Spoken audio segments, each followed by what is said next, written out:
While Yi Xian was outside with Lang Shu, Yi Ling was inside her room, calling for her brother. She gasped for air, and in her distress, the heavenly fire-warm jade that she was holding suddenly cracked. Meanwhile, the city lord and his son arrived at their house and were informed by their panicking maid about the situation in Yi Ling's room, which had turned into an ice cave. Perplexed by the news, the city lord questioned the maid for more details.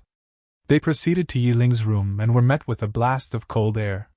Shivering from the cold, the chubby kid asked his father about the situation. Lord Lu, while channeling his chi towards Yi Ling, explains that it is an icy cold air and emphasizes the need for his technique to act swiftly, as there is a risk of it being overwhelmed by the cold air and potentially resulting in dire consequences. Inside her inner world, a peculiar bird that looks like a Pokémon appears to reside. As it opens its eyes, the bird-like creature detects a fiery energy approaching. Effortlessly, the bird disperses the energy, nullifying its impact. Returning to the physical world, Lord Lu hastily withdraws his hand, wounded by the extreme cold. Concerned, his son notices the injury and inquires about his father's well-being. Lord Lu assures him it is a minor injury, but laments his failure to reach Yi Ling's spiritual avatar, explaining the overwhelming strength of the frigid air surrounding her. Recognizing the urgency of the situation, Lord Lu commands one of his maids to locate Yi Xian and inform him about the circumstances. Simultaneously, he instructs his son to retrieve hot water and blankets to maintain her body temperature and provide warmth. Meanwhile, in the streets of the capital, Yi Xian finds himself being scolded by his master for neglecting his search for the Tao while seemingly finding time to socialize. Yi Xian, taken aback, expresses his surprise that the master is still awake at such a late hour. Thinking that it was him being addressed, the old man who was secretly following Yi Xian suddenly interrupted, expressing astonishment and disbelief that Yi Xian was able to locate him. In doing so, the old man reveals his realization on why his lady was so impressed by Yi Xian, emphasizing his extraordinary nature and capabilities. Confused by the blabbering old man, Yi Xian was about to tell him something. However, the old man then warns Yi Xian not to get any funny ideas about his lady. As he levitates to the air, the old man further adds that there is no use in hating him as he reminds Yi Xian that his lady is out of his league. As the old man departs, Yi Xian scoffs at him, labeling him a psycho for spouting nonsensical statements out of nowhere. His master, wearing a stern expression, accuses Yi Xian of meddling with the lady in question.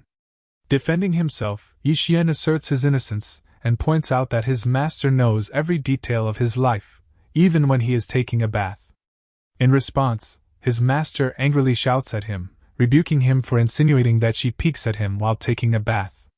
Yi Xian attempts to calm her by clarifying that he didn't accuse her of peeking. However, unconvinced, his master chases after him, wielding a sword and threatening to kill him. In a frantic bid to escape, Yi Xian repeatedly apologizes while reminding her that she is his master.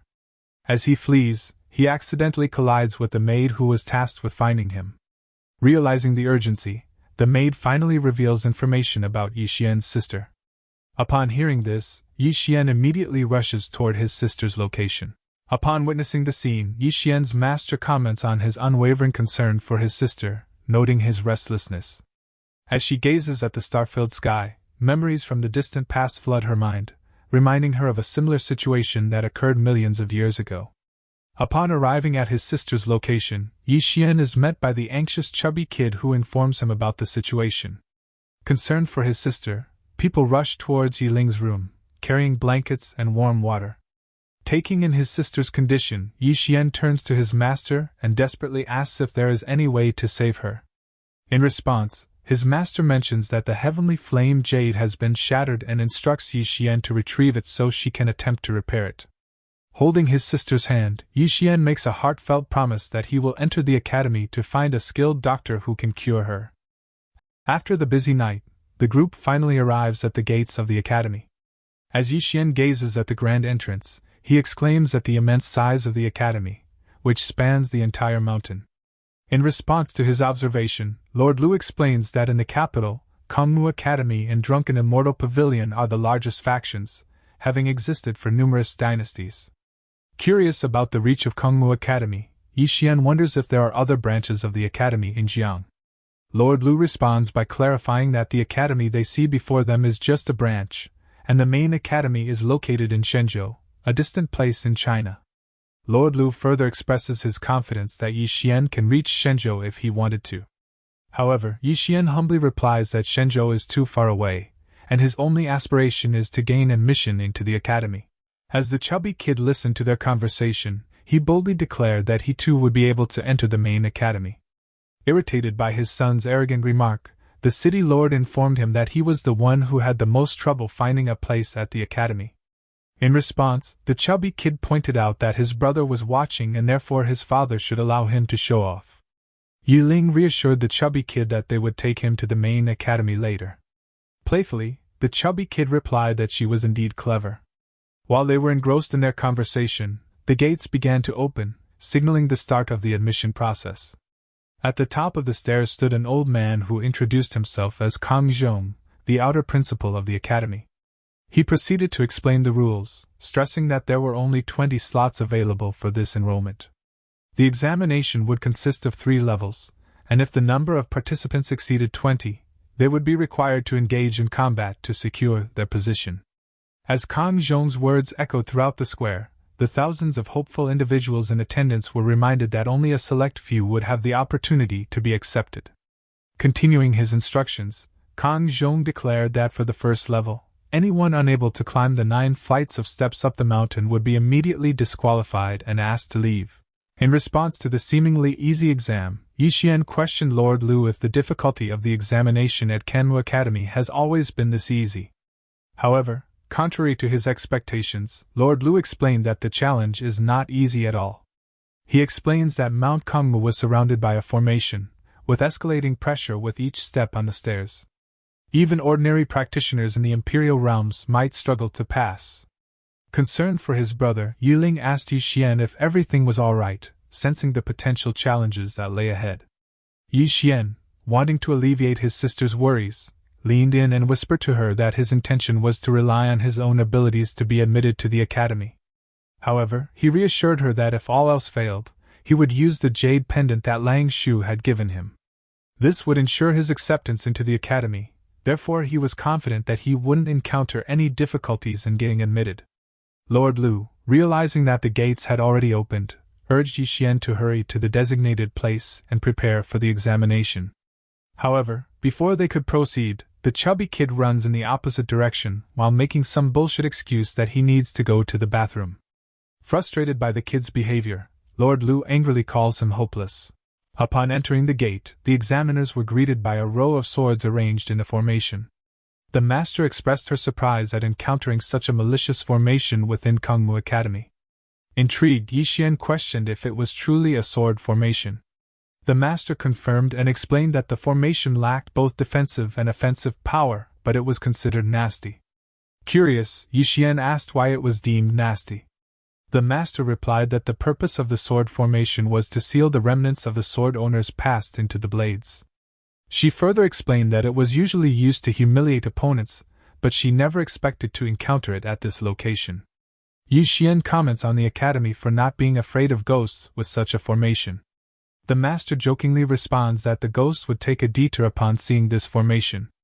Kang Zhong, the outer principal, instructed all the participants to climb the stairs, explaining that reaching him would be considered passing the test. Excited by the prospect, the participants hurried towards the stairs, eager to prove themselves. Meanwhile, Yi Xian entrusted his sister to Lord Lu's care temporarily. Yi Ling wished him luck, and Yi Xian made his way towards the competition area. Unbeknownst to Yi Xian, Yi Ling's cold symptoms had started to resurface again. Concerned for her well-being, Lord Lu suggested that she wait for news instead of exerting herself further. Despite her illness, Yi Ling reassured Lord Lu not to worry, assuring him that she had the warm jade with her. She insisted on witnessing her brother's journey to join the prestigious Kangmu Academy.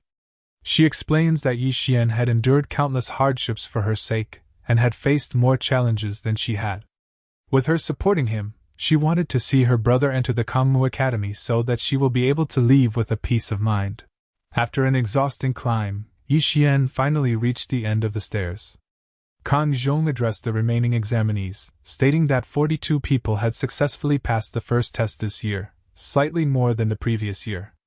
Unexpectedly, Kang Zhong singled out someone and ordered them to leave. Yi Xian stared in disbelief as Kang Zhong confirmed that he was indeed addressing Yi Xian himself. Perplexed by the situation, Yi Xian questioned why the elder was ordering him to leave. Kang Zhong explained that this year, MANHUA Academy would only accept students with a cultivation level of at least the lowest level of the Imperial Realm. As a 6th grade Qi realm, Yi Xian did not meet the qualification. In response, Yi Xian pointed out that there was no realm requirement when he signed up and emphasized that he had already passed the first test. The elder coldly replied that even if Yi Xian had passed the first test, it wouldn't matter as he could still be expelled if ordered to do so. He further added that according to the rules, disobedience towards an elder would result in a punishment with 100 poison sticks and immediate expulsion from the mountain. Realizing that he was being targeted, Yi Xian contemplated the possible reasons behind it. Suddenly, a thought struck him as he noticed the shared family name of Kang Zhong and Kang Qi. Curiosity driving him, he approached the elder and inquired about his knowledge of Kang Qi. The elder revealed that Kang Qi was his grandson. Angered, the elder questions his motive for asking. Yi Xian, not backing down, accused the elder of abusing his power for personal gain. Before the situation could escalate further, another individual intervened, expressing disapproval of Yi Xian's words and suggesting that the elder punish him for a fair evaluation. The intervening student seized the opportunity to make a name for themselves in front of the elder, mockingly staring at Yi Xian. Kang Zhong concurred with the student's statement, claiming that they were merely following the rules. Yi Xian let out a sigh, seemingly disappointed by their decision to insist on expelling him. However, Yi Xian had a surprise in store. Activating his trap card, he revealed his jade pendant to the others, boldly proclaiming that he no longer needed to pretend as he possessed a means to enter through the back door. As the other students recognized the jade as belonging to the national warrior, one person angrily claimed it was fake. Refusing to tolerate the accusation, Yi Xian swiftly and effortlessly sent the idiot flying into the air with a powerful punch, dismissing his words as nonsense. The onlookers deemed Yi Xian ruthless for his actions. Witnessing the altercation, Kang Zhong, the honorary teacher of the MANHUA Academy, saw an opportunity to justify himself. He accused Yi Xian of physically assaulting someone, using it as a means to prevent him from joining the academy. Fueled by his own confidence, Kang Zhong declared that regardless of the presence of the national warrior, Yi Xian would never be allowed to enter the academy. Veins visibly pulsating on his forehead, Kang Zhong commanded for Yi Xian to be apprehended and executed. In response to his orders, two subordinates rushed towards Yi Xian, ready to carry out their teacher's command. Witnessing this, Yi Ling's worry intensified, while Lord Lu, though nervous himself, assured Yi Ling that his brother would be all right. Lord Lu couldn't help but think to himself that the MANHUA Academy was foolish for not recognizing the genius that Yi Xian possessed. Smiling at the scene of the daring fools rushing towards him, Yi Xian swiftly and effortlessly sent the rushing fools flying past Kang Zhong with a powerful kick as if to mock him. Seeing this, Kang Zhong couldn't deny the prodigious talent before him.